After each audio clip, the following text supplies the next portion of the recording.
I now want to get into the case that you write about in your book, and it seems like this case really consumed you for years. It's the Phoenix Canal murders, and these were killings that haunted the Arizona community for years.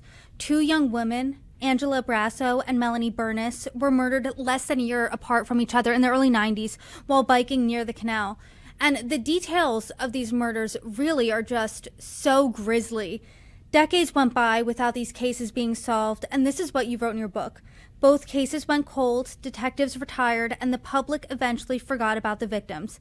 We did not. How hard is that going to work every day? And like you said, sometimes there's no arrest, but you're just chipping away at this, working at it for years, and there's really no result until there is one.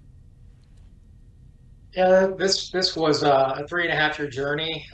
That there were times when I think we all looked at each other like, "Well, we may not solve this. He could be in a mental institution. He could be dead." Because the prevailing opinion it was that he was deceased because he had been in the DNA system in the national database since the late '90s, early 2000s, and never hit. So that we kind of were deemed a little bit maybe crazy for because we were trying to balance 2,500 other cold cases, and we couldn't just stop working those.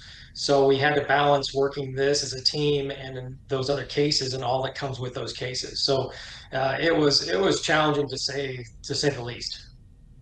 And what about this case made it your case? The one that you just couldn't stop thinking about, the one that, you know, it seemed like reading your book, I mean, every breath you were thinking about this case. You were juggling being a new father, you were juggling so much in life, but you just were working on this, it seemed nonstop.